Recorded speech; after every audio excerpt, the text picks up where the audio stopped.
Olá pessoal, a paz de Jesus esteja com todos. Que bom estar com vocês para mais um vídeo de formação nessa série Formações em Tempo de Pandemia. Desejo ardentemente que todos os meus paroquianos da paróquia São Rafael Arcanjo, no SIC, na cidade industrial de Curitiba, mas todos aqueles que estão aí no mundo, espalhados nesse Brasil e fora dele, possam evangelizar aproveitando essas formações que nós estamos levando para vocês. Eu gostaria hoje de falar sobre a evangelização na família. E para isso, vamos pedir que Jesus, Maria e José intercedam por cada um de nós, pela minha e pela tua família, aqueles aos quais nós precisamos evangelizar, inclusive famílias que nem sequer conhecem os valores da nossa igreja, aos quais nós precisamos chegar lá. Eu quero usar aqui essa exortação Amoris Laetitia, do Papa Francisco, que em latim significa a alegria do amor que deve estar contido na família. Esse documento é endereçado aos presbíteros, diáconos, aos consagrados, leigos, esposos, esposas, a todos. Por isso é importante para todos os leigos. O documento 105 da CNBB vamos trabalhar também, cristãos leigos e leigas na igreja e na sociedade, sal da terra e luz do mundo. E por falar em ser sal e ser luz, vamos trabalhar a palavra de Deus, é claro, porque é a base para tudo. Aliás, esse próprio documento que nós vamos trabalhar aqui, tem uma passagem de Mateus 5, 13 e 14, que diz: vós sois sal e sois luz. Quando Jesus nos impulsiona na evangelização, ele quer mostrar já para os seus discípulos que eles têm uma missão, que é de iluminar e dar sabor ao mundo. Por que iluminar? Porque a missão da luz é iluminar. A missão do sal é dar sabor. Nós não podemos viver para nós mesmos, leigos. Nós precisamos ser luz para o mundo e nós precisamos dar sabor para a vida das pessoas. E quando alguém está longe da luz, que é o próprio Jesus, ela vai perdendo o sentido da vida. Como é triste você ver uma pessoa que não é evangelizada ainda. E quando a gente diz que o leigo ele deve estar na sociedade, é porque nós temos leigos em todas as áreas. Temos tantos profissionais leigos, por exemplo, professores, comunicadores, advogados, psicólogos, juízes. Qual a sua profissão? O que você faz, leigo? Olha que você está no mundo. E temos leigos que já compreenderam a sua missão. Não só evangelizam lá no trabalho, na escola, na faculdade, mas estão também na política, estão nos hospitais, nas escolas, comunidades terapêuticas, até mesmo nos presídios evangelizando com a gente. A igreja está no mundo, a igreja está na sociedade. É por isso que nós precisamos do leigo lá na base, aonde nós padres, os bispos, muitas vezes não podem estar. Essa é a sua missão, leigo, evangelizar na sociedade. Preste atenção agora em algo que eu gostaria de lhe mostrar. Jesus, ele diz que nós somos sal e somos luz, devemos dar sabor e iluminar a vida das pessoas, ou seja, a sociedade. E esse mesmo Jesus diz que nós somos ramos ligados a uma videira, sal e luz, e somos ramos também. Veja em João 15, a partir do versículo 1, a palavra diz assim, o evangelista João nos conta que o próprio Jesus revela: eu sou a videira verdadeira, o meu pai é o agricultor. Todo ramo que não der fruto em mim, ele o cortará. E o podará todo aquele que der fruto, para que produza mais ainda. Vós já estáis puros pela palavra que vos tenho anunciado. Permanecei em mim e eu permanecerei em vós. O ramo não pode dar fruto por si mesmo, se não permanecer na videira. É interessante que quando Jesus ele morre, desce à mansão dos mortos, ele ressuscita e envia o Espírito Santo. Por que ele envia o Espírito Santo? Para que o Espírito de Deus, o seu Espírito, possa conduzir a igreja a fazer aquilo que ele já fazia. A igreja tem a missão que era própria de Jesus. Jesus veio para anunciar a palavra, para transformar o mundo. A igreja tem essa missão. A igreja é sinal visível de Jesus na terra. Por isso, nós falamos que a igreja é sacramento de Jesus, sinal visível. Se a igreja é sinal visível de Jesus, significa que aquele que não estiver ligado à igreja não está ligado na videira. O ramo que não está ligado na videira, ele não pode dar fruto. Nós precisamos estar em comunhão com a igreja para dar fruto. Nós precisamos estar em comunhão com a igreja para levar à sociedade a nossa missão. Está entendendo? E olha que a teologia fantástica, o documento 105, ainda vai nos dizer assim, ali na página 13, nós devemos ajudar na transformação da sociedade. A participação eclesial dos leigos e leigas estende-se à participação com as pessoas de boa vontade na vida na sociedade. São interpelados a assumir ativamente a vocação de serem sal da terra e luz do mundo, ajudando na transformação da sociedade. Nós devemos transformar o mundo. E olha que trabalho bonito nós vemos hoje de tantos leigos que desempenham esse papel de transformar o mundo. Nunca se viu na história tantos e tantos leigos fazendo faculdade de teologia, cursos bíblicos, leigos que são pregadores da palavra, formadores, estão engajados nas pastorais dos movimentos. O Concílio Vaticano II abre as portas para que os leigos possam auxiliar os padres, os religiosos na missão. E é por isso que eu gostaria de chamar a sua atenção nessa nossa missão de transformar a sociedade, sobretudo começando pela nossa família. Antes de nós tratarmos da exortação do Papa Francisco, eu gostaria de falar da exortação apostólica do Papa João Paulo II. Eu estou aqui com a 9ª edição de 1981, aonde fala da missão da família cristã no mundo de hoje.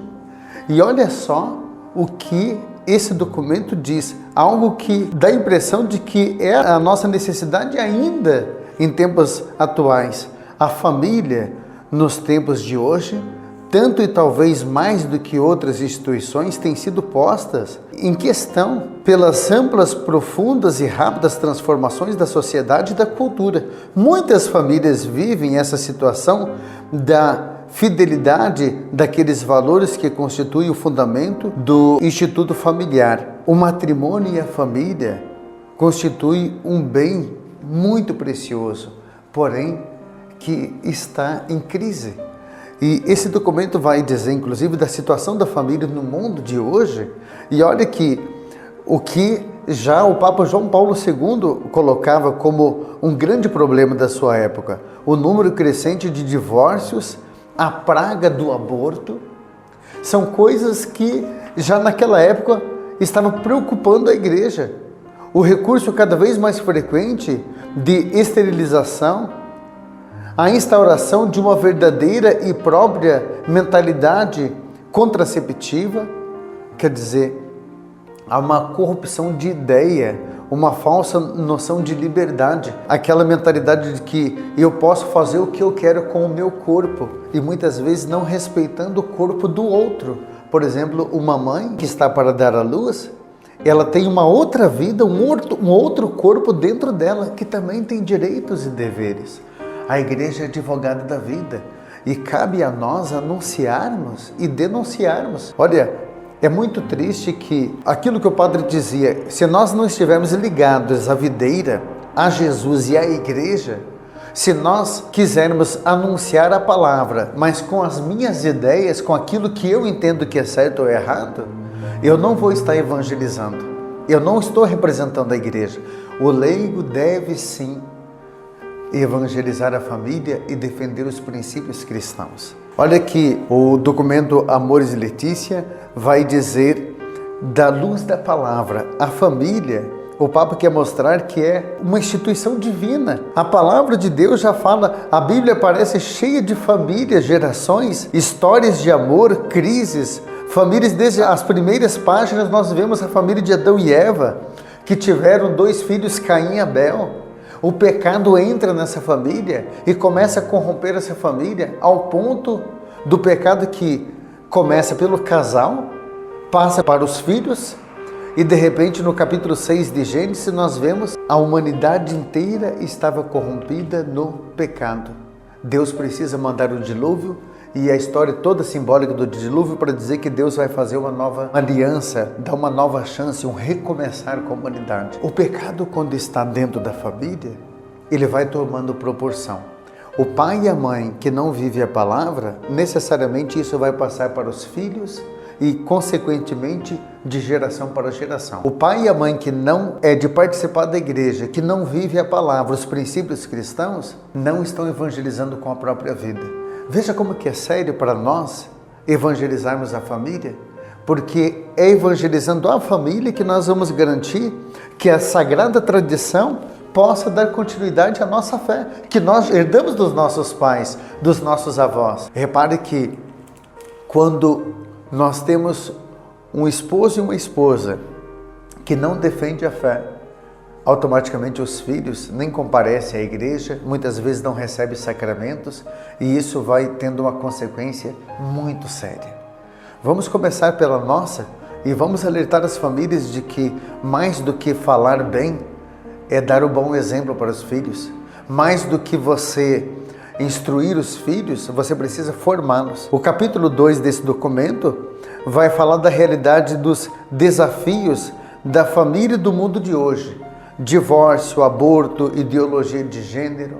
Aquilo que o padre já citava aqui, da exortação do Papa João Paulo II, a missão da família cristã do mundo de hoje. Existe hoje uma ideia de famílias modernas. Nós devemos respeitar sim a diversidade, as diferenças, não podemos ter preconceito de forma nenhuma, mas aquela família do homem que deixa pai e mãe e une-se a sua mulher, isso é fundamental para nós cristãos porque é a defesa da palavra. Vamos lá para o capítulo 19 de São Mateus, e vamos ver o que diz a palavra sobre o que é uma família cristã. Como que nós devemos defender a família, o ideal de família que a própria palavra de Deus nos traz, e é isso que nós devemos defender. Mateus, capítulo 19, a partir do versículo 1. Você que tem a tua Bíblia, pode acompanhar com o padre. Formação é assim mesmo, vamos na palavra. Após esses discursos, Jesus deixou a Galileia e veio para a Judeia, além do Jordão. Uma grande multidão o seguiu e ele curou seus doentes. Os fariseus então vieram e perguntaram, para pô-lo à prova: é permitido a um homem rejeitar a sua mulher por um motivo qualquer? Respondeu Jesus: não lesses que o Criador no começo fez o homem e a mulher e disse: por isso o homem deixa seu pai e sua mãe, se une à sua mulher e os dois formarão uma só carne? Assim já não são dois, mas uma só carne. Portanto, não separe o homem o que Deus uniu. Aqui está o fundamento da família. Jesus, aqui ele fala de algo que lá já no Antigo Testamento, na lei de Moisés, estava prescrito, que o homem deixa pai e mãe e une-se a sua mulher, e ali começa a geração da prole. Família é o pai e a mãe que gera filhos, o amor do casal que é capaz de gerar vidas. Isso é família cristã. Por falarmos em ideal de família, de estrutura divina, eu gostaria de colocar aqui no capítulo 3 a exortação apostólica do Papa Francisco, Amoris Laetitia, diz assim: o Concílio Vaticano II ocupou-se na Constituição Pastoral Gaudium et Spes na promoção da dignidade do matrimônio e da família e definiu o matrimônio como igreja doméstica. A família é a igreja doméstica. O matrimônio é uma comunidade de vida e amor, diz o documento. Olha que interessante. Cabe à mãe e ao pai ensinar os princípios da fé. Quem é que vai ensinar as primeiras orações, a criança a fazer o sinal da cruz, senão o pai e a mãe? Não cabe ao catequista educar o filho na fé nas coisas elementares. Quando a criança chega na catequese, os catequistas que vão dar continuidade àquilo que os pais já deveriam ter ensinado para as crianças, vão pressupor que de fato os pais fizeram a sua parte. Olha a missão da família, pai e mãe. Cabe ao pai e à mãe educar o filho na fé, já nesses princípios elementares. E como é bonito depois a gente vê o leigo bem engajado que vai fazer com que a criança tenha início a uma formação cristã mais aprofundada. Mas o pai e a mãe não podem deixar de exercer sua função. Nessa época de pandemia que nós estamos, por exemplo, a mãe e o pai devem sustentar o filho na fé, falar de Deus, fazer com que o filho não fique só lá na frente do computador, né, mãe? Através das redes sociais, se perdendo com os jogos de videogame e tal e coisa. Precisa também alimentar o filho na fé. Nós esperamos que os pais estejam também fazendo as vossas partes. O documento também, o Humanae Vitae, diz assim, que os pais devem exercer a paternidade responsável. O exercício responsável da paternidade implica, portanto, que os cônjuges reconheçam plenamente os próprios deveres para com Deus, para consigo próprio, para com a família e para com a sociedade, numa justa hierarquia de valores. E São João Paulo II dedica especialmente a sua atenção às famílias com o documento Familiares Consórcio, aonde ele define a família como caminho da igreja, a família dentro da sociedade. Então, são documentos que valorizam a missão da família. Vamos para o capítulo 4 e 5 do nosso documento. Preste atenção. Aqui o documento vai dizer que o amor no matrimônio ele deve ser pautado na palavra de Deus. E coloca inclusive 1 Coríntios capítulo 13, a partir do versículo 4, onde diz: o amor é paciente, o amor é prestativo, não é invejoso, não é arrogante, nada faz de inconveniente, não procura seus próprios interesses, não se irrita nem guarda ressentimento, não se alegra com a injustiça, não rejubila com a verdade, tudo desculpa, tudo crê, tudo espera, tudo suporta. Então, aqui o documento no capítulo 4 vai falar do amor conjugal, o relacionamento do marido e da mulher, que deve ser pautado nesses valores. Ter paciência não significa se deixar maltratar, tolerar agressões físicas, muito pelo contrário. Mas ser paciente significa lidar com as diversidades. O homem tem uma característica própria dele, a mulher são gêneros diferentes e convivendo debaixo do mesmo teto. Ah, mas aquele homem que vive, ele só gosta de futebol no final de semana, mas desde criança ele gostava de bola. E aquela mulher que às vezes troca de roupa o tempo todo, porque desde criança já trocava de roupa naquelas bonecas, são gêneros diferentes, tendências diferentes, cada um com o seu jeito. Ter paciência. E aqui a palavra vai dizendo que o amor não pode ter ressentimento, injustiça, não pode viver no orgulho, na inveja. Muito pelo contrário, tudo suporta, tudo crê, tudo espera. É linda essa palavra. O amor é que vai transformar o casal. O amor vence. No amor existe transformação. Eu gosto muito de usar essa palavra. E aí, no capítulo 5, o amor que se torna fecundo. O documento vai dizer que o amor sempre dá vida. Por isso o amor conjugal não se esgota no interior do próprio casal. O amor é capaz de gerar vidas, diz o documento. O amor do homem para com a sua esposa, da esposa para com o seu esposo, gera vidas. Ali está. A relação sexual é um complemento de tudo que o casal já está vivendo. E agora, preste atenção no número 186, o que o documento vai exortar para você que é leigo, para você que atua na igreja. Preste atenção no que diz a palavra. A Eucaristia exige a integração no único corpo eclesial. Quem se abeira do corpo e do sangue de Cristo não pode ao mesmo tempo ofender aquele mesmo corpo, fazendo divisões e discriminações escandalosas entre seus membros. Quer dizer, se eu não vivo a palavra de Deus dentro da minha casa, como é que eu vou comungar do corpo de Cristo? Se eu não respeito os membros, ou aquele corpo que está do meu lado, o corpo físico mais próximo, como que eu vou comungar do corpo de Cristo? E a palavra de Deus vai dizer em 1 João, capítulo 4, a partir do versículo 8, que quem não ama nem conhece a Deus. Como que eu posso dizer que amo a Deus se eu não consigo amar o meu irmão que está do meu lado? O amor em família, vai culminar na Eucaristia.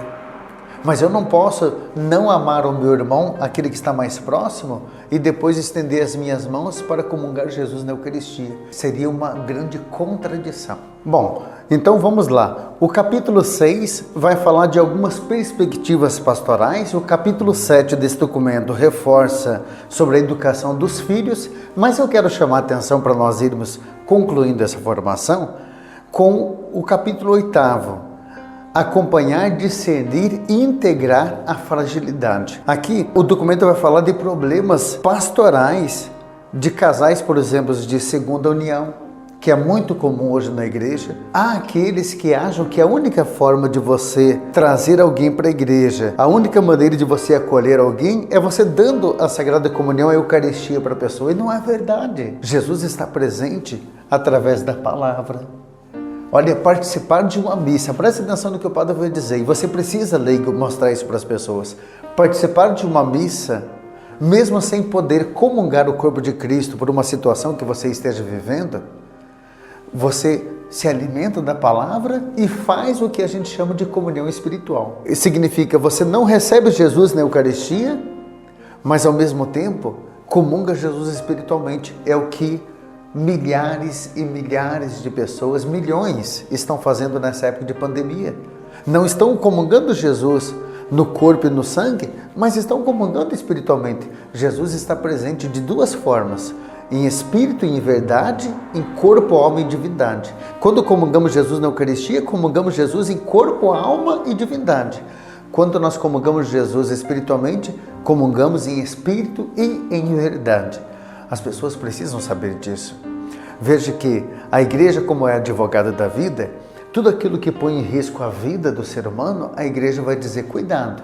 Por exemplo, nós temos aqui em 1 Coríntios, no capítulo 11, uma palavra de exortação de São Paulo. Portanto, todo aquele que comer do pão ou beber do cálice do Senhor indignamente, será culpado do corpo e do sangue do Senhor. Que cada um se examine a si mesmo e assim coma desse pão e beba do seu sangue.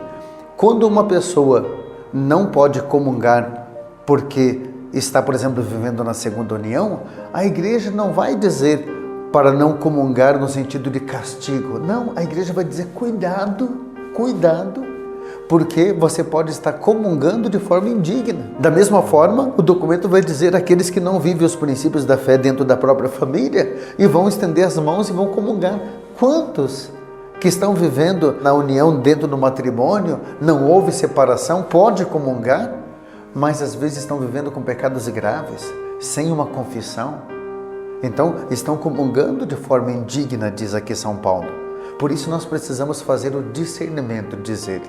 E a igreja também deve discernir. Preste atenção, Familiares Consórcio, um dos documentos da igreja, o Papa João Paulo II, no número 84, vai dizer assim: cabe aos pastores discernir as situações. Há aqueles que se esforçaram para salvar o matrimônio e foram abandonados. E há aqueles que o destruíram, porque buscaram uma relação extraconjugal, por exemplo. Traíram. Quer dizer, como que nós devemos agir com aquelas famílias que estão vivendo uma situação dessa? Lembre-se que uma pessoa que vive sozinha porque foi abandonada, porque aquela pessoa, o homem ou a mulher, simplesmente resolveu ir embora para viver com outra pessoa, ela não tem impedimento para comungar Jesus na Eucaristia, porque ela não está na segunda união, está sozinha. Se está sozinha, pode. E ainda, o próprio Papa Francisco vai dizer que cabe a nós, pastores, fazer o discernimento de cada situação. Por isso, pastoral familiar, grupos de casais, catequistas, ministros da Sagrada Comunhão, você que está dentro da igreja, em qualquer pastoral movimento, você vai se deparar com pessoas que estão vivendo em situações parecidas com essas. Lembre-se, essas pessoas que, mesmo que foram abandonadas no vínculo, ou talvez a convivência estava insuportável, às vezes até violência estava acontecendo, tiveram que optar pela separação, estão vivendo numa segunda união, estão vivendo às vezes até dando testemunho. Porque tem pessoas que estão engajadas dentro da igreja. Essas pessoas devem vir conversar com os seus pastores, ou seja, com os seus padres, os seus párocos, para fazer ali um diálogo.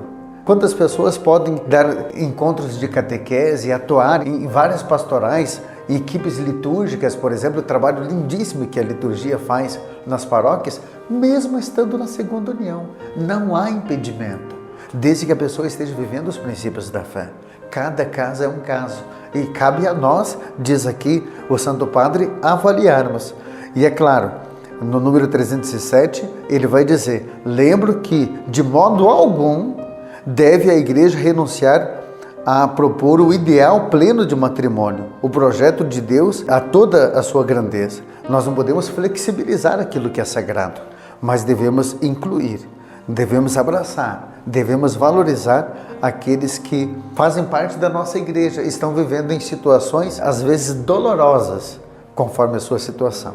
Eu espero ter ajudado com essa formação, com os documentos que o padre aqui trabalhou e sobretudo com a Amoris Laetitia do Papa Francisco, que fala justamente do matrimônio. À luz da palavra, a realidade dos desafios da igreja, o olhar fixo em Jesus, o amor do matrimônio, o amor que se fecunda nos filhos, as perspectivas pastorais, a educação dos filhos e, por fim, o que o padre falou agora, acompanhar, discernir e integrar todas as famílias nas suas diversidades. Que Deus abençoe e que a bênção de Deus esteja sobre a tua vida para que você seja um leigo que possa transformar o mundo e a sociedade. A paz de Jesus.